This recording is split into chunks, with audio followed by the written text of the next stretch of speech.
tej strony Shapi i witam was serdecznie ponownie u mnie. Ostatni filmik, w którym troszkę się wkurzyłam, przyjęliście bardziej optymistycznie niż się spodziewałam, co dla mnie jest super, ponieważ spodziewałam się jakiegoś linczu, a jednak okazało się, że jest więcej osób, które uważa no jak ja, więc mnie to trochę zmotywowało, żeby częściej wylewać z siebie to, co mnie w duszy gryzie. Cosplayerzy, jestem na was zła.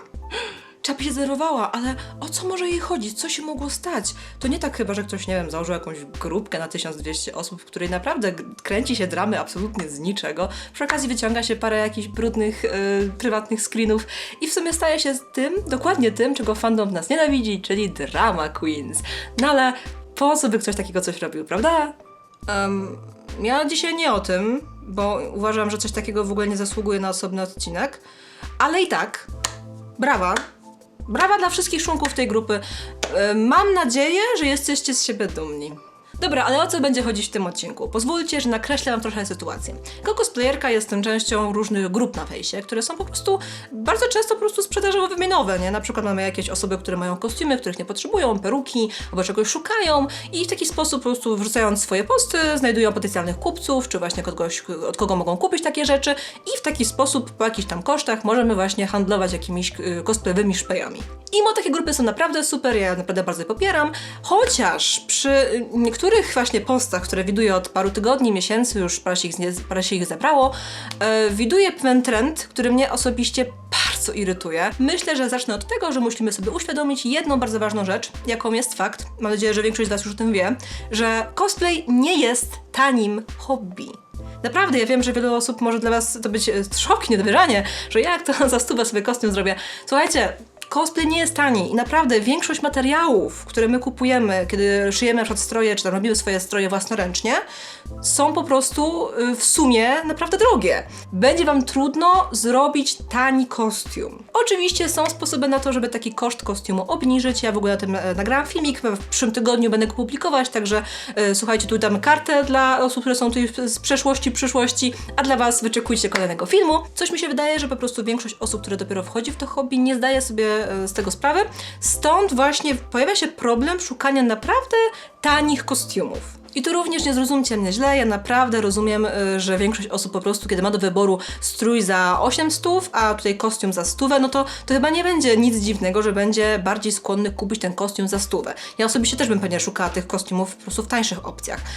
I o ile to nie jest takie złe, to jednak sposób, jak to w Polsce wygląda ostatnio, już trochę jest absurdalny. Myślę, że możemy powiedzieć już sobie szczerze na tym etapie jakby cosplayowego środowiska w naszym pięknym kraju, że sprzedawanie lub robienie strojów na zlecenie dla Polaków nie jest opłacalne absolutnie. Absolutnie Polacy nie chcą płacić za kostiumy właśnie wykonywane własnoręcznie. Oni nie chcą tych kostiumów kupować, ponieważ dla nich wszystko będzie za drogie.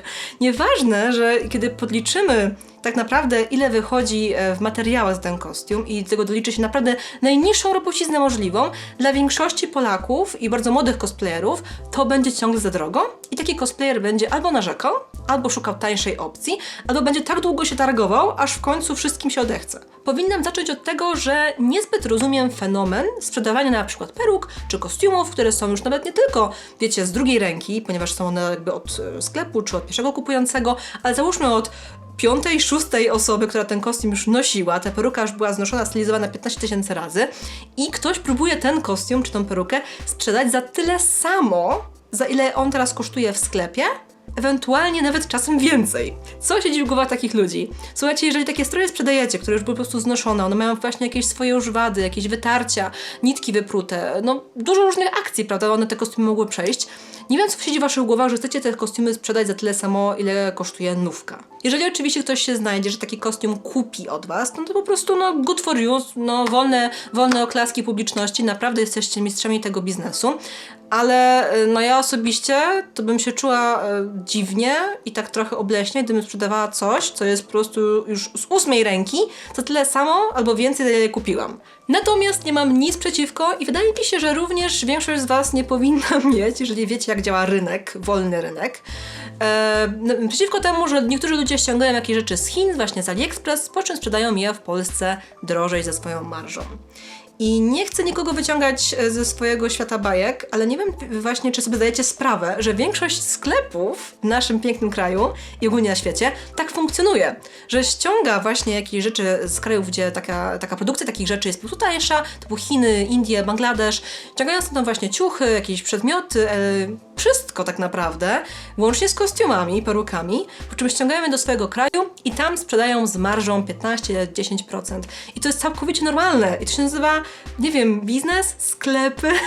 Tak funkcjonuje większość sklepów w naszym świecie. Więc naprawdę jestem zaskoczona, że są ciągle osoby, które bulwersują się, widząc, że ktoś sprzedaje coś, co mógłby kupić, ta osoba mogłaby kupić np. na AliExpress o wiele taniej. No tak również chciałabym was na przykład zachęcić do sprawdzenia Allegro, gdzie większość sklepów w ogóle nawet się nie kryje z tym faktem, że daje sobie właśnie, tam można dać właśnie miejsce, skąd ten towar przychodzi i pisuje Chiny. I czekacie te 3 miesiące, czy tam może miesiąc, na swoje rzeczy z AliExpress i tak naprawdę marża, którą dostaje ten sklep, jest tylko za to, że on na ten AliExpress wejdzie i wpisze wasze dane do wysyłki tego przedmiotu. Więc no, nie chcę was, nie wiem, zaskakiwać, ale tak to funkcjonuje. I te wszystkie sklepy, które widzicie w Polsce z perukami, ze soczewkami, jakimiś kostiumami i te kostiumy, które są naprawdę drogie, a wy jesteście zaskoczeni w ogóle o co chodzi, czemu taka cena, to pragnę wam przypomnieć, te wszystkie rzeczy są w Chinach za tańsze pieniądze. Tylko musicie je znaleźć i nigdy nie macie tej świadomości, jakby tej pewności, przepraszam, że ten kostium przyjdzie taki, jak będzie na obrazku. A w Polsce, mając zdjęcie od tego sklepu, czy od tej osoby, która to sprzedaje, macie już gwarancję, że macie to, co widzicie na zdjęciu. Więc wydaje mi się, że kupując coś na Ali właśnie jako kot w worku, a jednocześnie mając już to w Polsce, czyli wysyłka jest szybka, macie już zdjęcia tego przedmiotu, prawdziwe zdjęcie, a nie ukradzione z internetu, jak wiemy, Chińczycy mają absolutnie w dupie prawa autorskie, więc macie już te wszystkie rzeczy i płacicie za to właśnie jakieś 10% marży. No to mi się wydaje, że w tym nie ma nic złego. Jeżeli ktoś ma kasę i czas na ściąganie rzeczy z AliExpress na oślep, no to spoko. Dawajcie, nie? Ale jeżeli ktoś naprawdę ceni swoje pieniądze i woli zapłacić tam, nie wiem, 20-30 zł więcej dla tego sklepu i mieć produkt sprawdzony, no to odpowiedź jest jasna. Więc również wydaje mi się, że oburzenie osób, które szkalują potem takie sklepy, jest dla mnie trochę nieuzasadnione. I teraz bym chciała przejść do osób, które sprzedają swoje kostiumy za grosze. To również jest plaga, która wydaje mi się, że powoli ukształtowuje nasz rynek cosplayowy w bardzo złym kierunku i chciałabym tym filmikiem powiedzieć temu stop, bo to naprawdę już idzie do granic absurdu. Oczywiście rozumiem sprzedawanie swoich kostiumów, które zagracają waszą szafę, które absolutnie są wam niepotrzebne. Macie na przykład bardzo ważną przeprowadzkę, albo potrzebujecie bardzo szybko gotówki i te kostiumy są bardzo tanie. Takie tanie już do przesady, czyli na przykład kupiliśmy kostium za 100 zł na AliExpress, a sprzedajemy go za 50 razem z peruką. To już jest absolutny moim zdaniem w ogóle deal życia, więc takie osoby, no jeżeli chcą, słuchajcie, to jest ich sprawa, ich budżet, więc jakby nic do nich nie mam. Jednakże to wybudowało w naszej świadomości, czy świadomości właśnie nowych osób w cosplayu, takie przekonanie, że kostium jest absolutnie super tani i można się targować o wszystko. Spoiler! Nie jest tanio i mam nadzieję, że w końcu się tego nauczycie, ponieważ nie ma nic, co bardziej mnie irytuje i frustruje, kiedy widzę właśnie takie grupy sprzedażowe, kiedy ktoś na przykład sprzedaje swój kostium, własnoręcznie wykonany kostium, w którym jest masa pracy, masa materiału, widać, że ten kostium naprawdę bardzo dużo ich kosztował i właśnie i pieniędzy, i ich poświęcenia. I po takim postem widzę komentarze, w którym ktoś sugeruje, że może by się, nie wiem, przetargował troszkę i zszedł z ceną do na przykład takiej 100, ewentualnie w Polsce tego ci nikt nie kupi, zejść do tam 50 zł, może ktoś ci to weźmie. No kurde, nie wytrzymam. Jakim prawem czepiacie się ludzi, którzy chcą za swoją ciężką pracę, za swoje doświadczenie, za swój czas godziwe pieniądze? O co chodzi? Jeżeli nie macie ochoty takiego kostiumu kupić, ponieważ na przykład was nie interesuje właśnie zakres cenowy, jakim ten cosplayer chce ten kostium sprzedać, to dlaczego ściągacie go w dół i próbujecie specjalnie negocjować cenę? No przepraszam, kurde, może w końcu zacznijmy doceniać ludzi, którzy działają w rękodziele. Dlatego uprzejmie proszę w tym filmiku wszystkich, którzy na takie kostiumy właśnie za 5, 800, za 1000 zł, na takie kostiumy po prostu was nie stać na przykład, to sugeruję, żebyście uprzejmie włączyli ten krzyżyk na górze, wyszli z tej grupy i poszli na AliExpress, szukając strojów za 100, zostawili tych ludzi spokojnie, że mogli sobie po prostu ten kostium sprzedać i chociaż żeby im się, nie wiem, zwróciły jakieś pieniądze za materiały. Po co wam te komentarze? Po co ściąganie tych ludzi w dół? Po co wmawianie wszystkim dookoła potencjalnym ich klientom, że ten kostium nie jest tyle warty, skoro tak naprawdę jedyną osobą, która wie, ile ten kostium jest wart, jest ten cosplayer, który go stworzył. Tak naprawdę tylko i wyłącznie on, ponieważ on wie, ile czasu, ile pieniędzy włożył w ten kostium. Naprawdę żałuję, że nie zrobiłam screenów odpowiednich postów, ale wydaje mi się, że jeżeli ktoś mnie ogląda dzisiaj, kto na takich grupach właśnie jest, bywa, ogląda je, to myślę, że kojarzycie takie właśnie osoby, które sprzedawały na przykład kostiumy wielkich kiecek, czy jakieś wielkie zbroje za około 1000 zł i był ogromny uproar w ogóle w komentarzach, w ogóle jak to jest możliwe, tak drogi kostium, nikt ci do tego w Polsce nie kupi, zejdź do 100. No do cholery jasnej, zostawcie tych ludzi, dajcie im po prostu sobie zarobić tyle, ile chcą na tych kostiumach. Jeżeli się ten kostium nie sprzeda, to ta cena zejdzie w dół, no trudno, no taka jest właśnie zasada rynku. Ale jeżeli ktoś próbuje, to dajcie mu chociaż spróbować.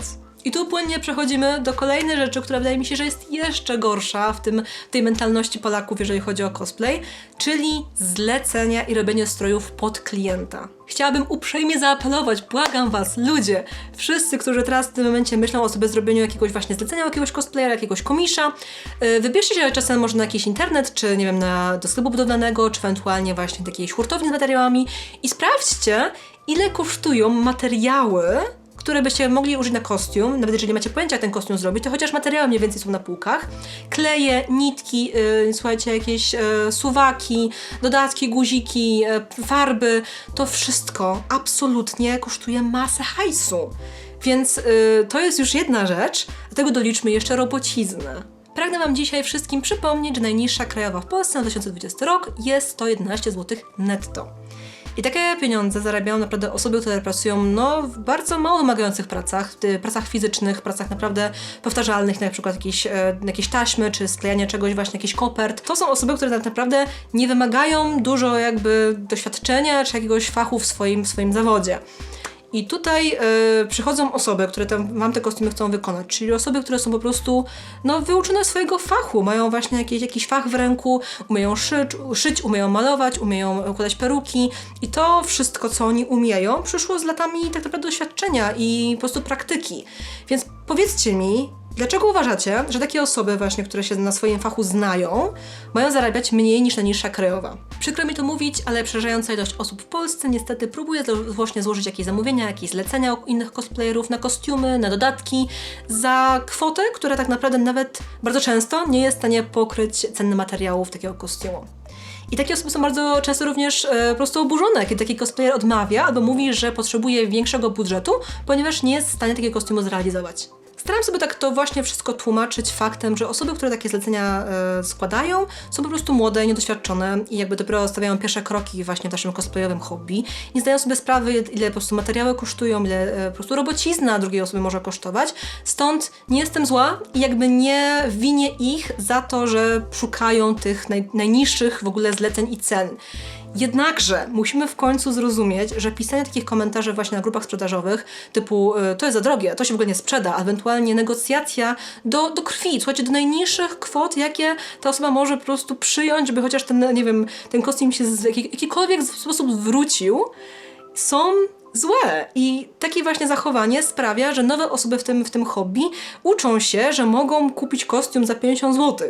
Ja naprawdę bym bardzo chciała, żeby ten filmik był takim moim bezpodstawnym wyżygiem frustracji, który w ogóle nie ma sensu, ale jest mi przykro stwierdzić, że te postawy są i nawet mam dla was screeny dzisiaj, które bym wam po prostu chciała pokazać, które mam wrażenie mogą trochę nakreślić sytuację. Mam wrażenie, że mam tylko ułamek tak naprawdę tych wszystkich dziwnych ofert, które po prostu istnieją. Jestem pewna, że jest o wiele więcej osób, które przeżyły właśnie takie dziwne zlecenia i problemy z właśnie klientami, stąd sekcja komentarzy jest wasza, zapraszam, piszcie co sądzicie i jakie były wasze doświadczenia, a ja pokażę wam dzisiaj to, co zebrałam po prostu na internecie. Tylko przed tym wszystkim, słuchajcie, proszę was, nie szukać tych osób.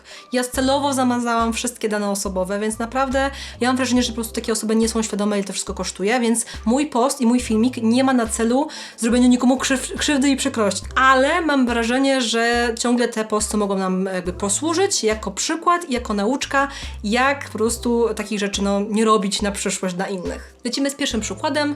Mamy tutaj 2 zdjęcia sukienki, która ewidentnie ma w sobie masę różnych materiałów. Słuchajcie, jakieś koronki, jakieś tiule, widzę właśnie jakieś szyfony, czyli coś, z czym będzie się naprawdę ciężko pracować, ponieważ szycie takich materiałów jest zazwyczaj upierdliwe. Mamy również masę dodatków, widzę tu jakieś agrafki, jakieś guziki, sznureczki. No, to jest spokojnie droga kiecka.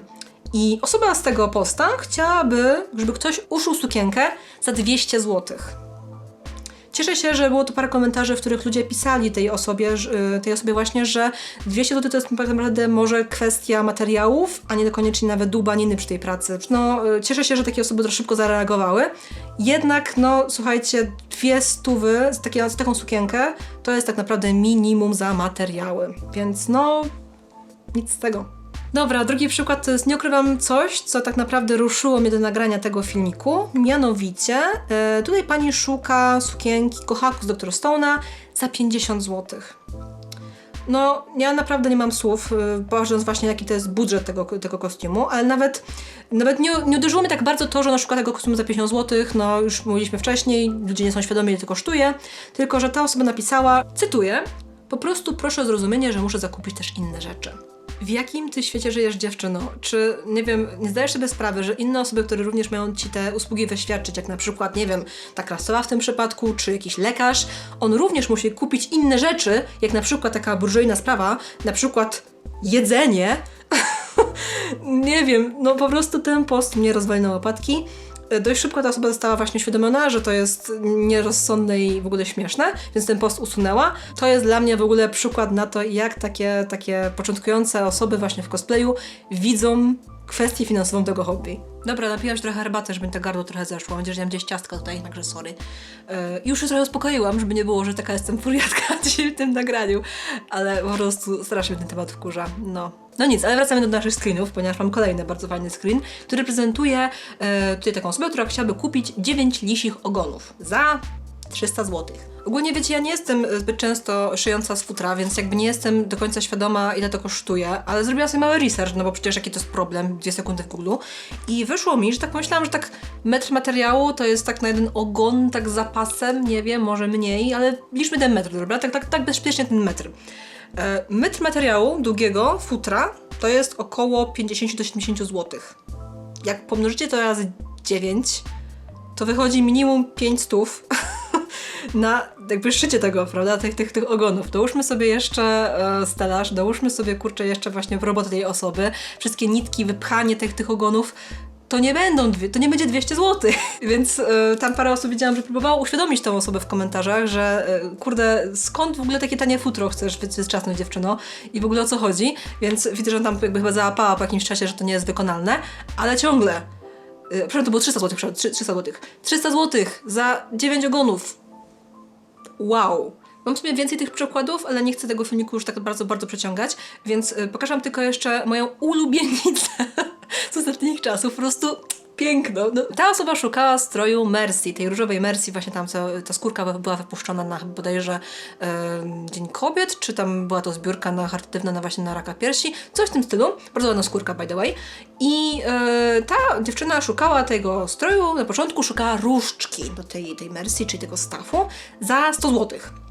No dobra, no ja zobaczyłam ten post i tak powiedziałam jej tak, no wiesz co, za 100 to chyba możesz sobie za materiały zakupić. Chyba załapała, że to nie jest dobry pomysł. No i ten post po jakimś czasie zniknął.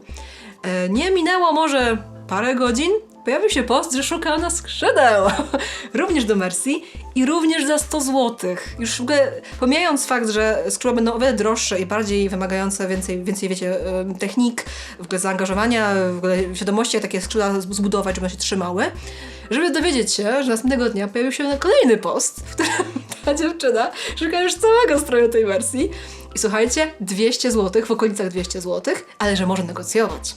I no po prostu ja już, kurczę, nie wiem, napisała również, że materiały nie muszą być wybitne i wcale nie muszą się zgadzać, więc kurde, chyba po 3 postach, w których ludzie ci mówią, że dziewczyno, za takie pieniądze to dostaniesz, kurde, nie wiem, karton, a nie kostium, to mogłaby się już odpuścić i nie wiem, sprawdzić takich, które kosztują na internecie, zamiast szukać w ogóle komisjonera za 200 zł. Nie wiem, co się skończyło, jak się w ogóle skończyła ta historia z tą Mercy. Nie wiem, czy ten strój powstał, czy nie, ale no przyznam, że widziałem tych postów parę godzin po sobie było dla mnie dość wesołym doświadczeniem na Facebooku. I jeszcze mam taki jeden, który zeskrzynowałam jakby, od razu mówię, nie ma w nim nic złego. jakby ten post nie jest jakby tematem tego filmiku, ale wam go pokażę, bo chciałam po prostu dać order z ziemniaka temu panu, jakim językiem napisał ten post. Poszukuję kitek na Sonę. Samych kitek. Base Cap już jest. Nie wiem, czy Base Cap to nie są takie, wiecie, baseballowe czapki, ale dobra, już ma. Gdyż poprzednio uległy wypadkowi i ogólnie byłem takie se. W kolorze niebieskim z złotymi końcówkami dopasowane do Base Capa. Jakby ktoś miał na sprzedaż albo miał na przykład kitki z Miku, to byłoby bellissimo. Widzę, że to jest man of culture, nie? Po prostu piękne, piękne.